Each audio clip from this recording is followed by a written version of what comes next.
ఒకటి EWS reservation, అది 2019లో వచ్చింది.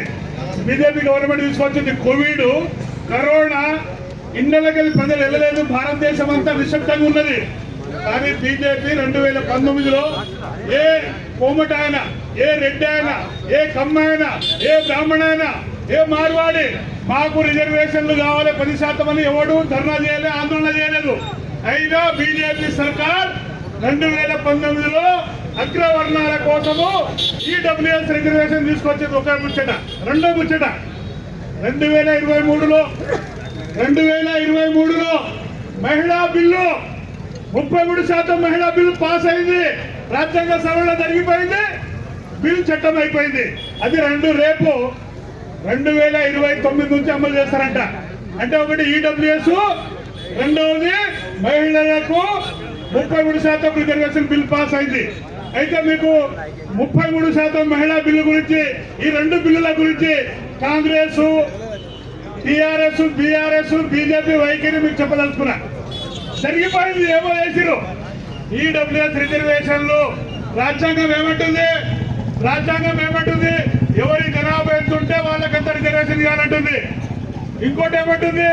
Educational backward, social backward. Education backward అంటే 3000 సంవత్సరాలుగా ఈ విద్య నోచుకొని జాతులకు. రెండవది కుల వివక్ష ఉన్న జాతులకు మాత్రమే రిజర్వేషన్ ఇవ్వబడుతుంది రాజ్యాంగము. కానీ రాజ్యాంగానికి వ్యతిరేకంగా బీజేపీ పేదరికం ప్రాతిపాదికన తీసుకొచ్చింది బిల్లు. అది రాజ్యాంగ వ్యతిరేకమైన బిల్లు. ఆ బిల్లును 2019లో పార్లమెంట్ లో బీజేపీ తీసుకొస్తే కాంగ్రెస్ పార్టీ ఓటేసిందా, వ్యతిరేకించిందా? కేసీఆర్ ఓటేసిండు, సిపిఐ, సిపిఎం.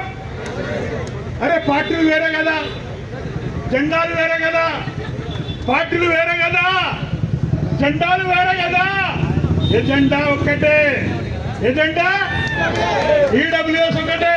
అది రాజ్యాంగ విరుద్ధమైన బిల్లు. అది అయినా అది సుప్రీంకోర్టు కొట్టేది. ఎందుకు కొట్టేది? పార్లమెంట్ లో చట్టం అయిపోయింది. ప్రజాస్వామ్యంలో సుప్రీంకోర్టు కాదు.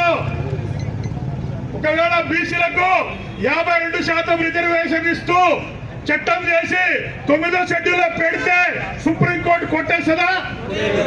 కొట్టేది. రెండవది మహిళా బిల్లు, 33% మహిళా బిల్లు గురించి మీకు చెప్పాలి. గతంలో 2004, 2009 కాంగ్రెస్ గవర్నమెంట్ ఉన్నప్పుడు, యూపీఏ గవర్నమెంట్ ఉన్నప్పుడు మహిళా బిల్లు 33% కావాలని పార్లమెంట్ లో బిల్లు పెడితే లాలూ ప్రసాద్, ములాయం సింగ్ యాదవ్, బహుజన లీడర్లు బిల్లును చింపి పుట్టలేసిరు. ఎందుకు? అరే 33% మహిళా బిల్లులో బీసీ మహిళా కోటా ఉండాలరా. మహిళా బిల్లు అంటే ఎవరు?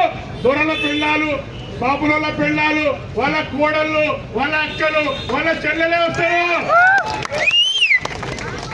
ఈ 33% మహిళా బిల్లులో బీసీ మహిళా బిల్లు పెడితేనే ఒప్పుకుంటాం. బీసీ మహిళా కోట 33% మహిళా కోటలో బీసీ మహిళా కోట ఉండాలి అని యూపీఏ గవర్నమెంట్ ఉన్నప్పుడు ములాయం సింగ్, లాలు ఆ బిల్లును చించి బుట్టలో పడేసిరు. Bill pass కానియలేదు. కానీ మొన్న బీజేపీ 2023లో అదే మహిళా బిల్లును పార్లమెంట్ లో పెట్టింది. బీజేపీ పెడితే కాంగ్రెస్ వ్యతిరేకించాలి. ఏమని? అరే దీనిలో బీసీ మహిళల కోటా లేదా? వ్యతిరేకించిందా? పార్లమెంట్ లో ఓటేసింది.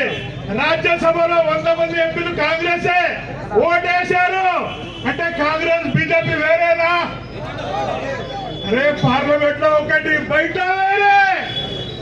అరే కమలం పువ్వు, చెయ్యి పువ్వు, కానీ ఎజెండా ఒక్కటే. ఇగో ఈ దేశానికి ప్రధానమంత్రి బీసీ. ఎవరు? బీసీ. అరే రాష్ట్రపతి ఎవరు? ఎస్టీ. బీజేపీ. కాంగ్రెస్ పార్టీ జాతీయ అధ్యక్షుడు ఖార్గే ఎస్సీ. ఈ రాష్ట్రానికి ఇప్పుడు పిసిసి ప్రెసిడెంట్ మహేష్ కుమార్ గౌడ్ బీసీలో కులాల లెక్కలు. ఈ దేశంలో కుక్కల లెక్కలు ఉన్నాయి. మంచి కుక్కల, పిచ్చి కుక్కల. ఈ దేశంలో జంతువుల లెక్కలు ఉన్నాయి. కానీ బీసీల లెక్కలు లేవు. లెక్కలు లేకుండా హక్కులు ఇవ్వడానికి చట్టం రాదు ఈ దేశంలో. గతంలో బీఆర్ఎస్ పార్టీ సమగ్ర కుటుంబ సర్వే చేసింది, కులాల జనగణన చేసింది, బహిర్గతం చేసిందా? ఇప్పుడు రేవంత్ రెడ్డి సంవత్సరం అయింది, కులాల లెక్కలు తీసిండు. అరే సాకులలో ఎంతమంది, మంగళూరు ఎంతమంది, గౌండ్లు ఎంతమంది, ముదిరాజులు ఎంతమంది, పద్మశాలీలు ఎంతమంది, లంబులలో ఎంతమంది, ఎరుకులలో ఎంతమంది, మానవాళిలో ఎంతమంది, కులాల జన సేకరణ చేసిండు. జనగా బహిర్గతం చేసిండు ఆ సంవత్సరం నుంచి. ఎందుకు చేయలేదు? అరే అల్లా బహిర్గతం చేస్తే గౌడు 20 లక్షలు, ముద్రాజ్ 20 లక్షలు, యాదవులు 20 లక్షలు, పద్మశాలీలు 20 లక్షలు, మిగతా కులాలు 10 లక్షలు, 5 లక్షలు, రెడ్లు 5 లక్షలు. రెడ్లు ఇచ్చే దగ్గర తెలంగాణ జనాభా ఎంత? 5 కోట్ల మంది. బీసీల జనాభా ఎంత? 2.5 కోట్ల మంది. రెడ్డిల జనాభా ఎంత? 5 లక్షలు. 5 లక్షలు ఇచ్చే దగ్గర 2.5 కోట్ల మంది అడుగుల దగ్గర. కులాల జనాభా లెక్కలు బయటికి వస్తే, కులాల జనాభా లెక్కలు బయటికి వస్తే రెడ్డ రాజ్యం ఈ రాష్ట్రంలో కూలిపోతుంది. చివరికి ఒక మాట, దేశంలో కాంగ్రెస్ బీజేపీ పార్టీలు ఉన్నాయి కదా, దీనికి పట్టేదారులు ఓనర్లు ఎవరు? బ్రాహ్మణులు. కాంగ్రెస్ కు వ్యవస్థాపకులు బ్రాహ్మణులే, కాంగ్రెస్ కు జాతీయ పార్టీకి వ్యవస్థాపకులు బ్రాహ్మణులే. ఇప్పుడు నడిపేది రాహుల్ గాంధీ బ్రాహ్మణుడే.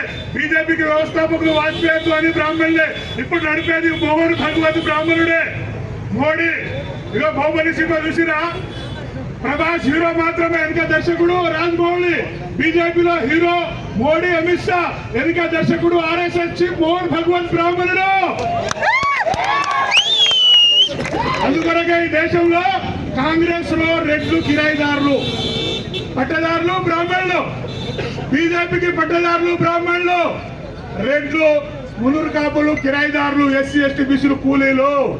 ఈ దేశంలో 150 కోట్ల మంది ఉంటే 80 కోట్ల మంది బీసీలు. 80 కోట్ల మందికి బీసీలకు రాజకీయ పార్టీలు ఉన్నాయా? జాతీయ పార్టీలు? అరే బ్రాహ్మణులు 3 కోట్ల మంది, బ్రాహ్మణులు 3% 4 జాతీయ పార్టీలు. ఇచ్చే దగ్గర బ్రాహ్మణులు, అడుకునే దగ్గర 80 కోట్ల మంది బీసీలు. ఇది మార్పు చెందాలి, ఇది మార్పు చెందాలి. అందువరకే బీసీలకు సిద్ధాంత గురువులు ఉన్నారు. పూలే, సాహు, పెరియార్. పూలే, సాహు, పెరియార్ వీళ్ళ అడుగుజాడలో బీసీలు కులాల జనగణన చేయాల్సిందే. ఈ దేశానికి మళ్ళీ సామ్రాట్ అశోకుడు రాజ్యం రావాల్సిందే. ఎస్సీ ఎస్టీలు ఎందుకు సపోర్ట్ చేస్తున్నారో చెప్తాను లాస్ట్ గా. ఎస్సీ ఎస్టీ 25%, బీసీలు 50%. ఈ 25% ఎస్టీలు విముక్తి జరగాలంటే బీసీల విముక్తి పడి ఉంది. అందువరకే బీసీ ఉద్యమానికి బహుజన్ ముక్తి పార్టీ, బీసీ ఉద్యమానికి బహుజన్ ముక్తి పార్టీ బాంబ్సేప్ సంపూర్ణంగా మద్దతు ఇస్తుంది. ఢిల్లీలో జనవరిలో 1,00,000 మందితోటి మేము ధర్నా చేయబోతున్నాం. మీరందరూ ఆ ధర్నాకు వచ్చి విజయవంతం చేయాలని కోరుతూ జై భీమ్, జై పూలే, జై సాహు మహారాజ్. Thank you.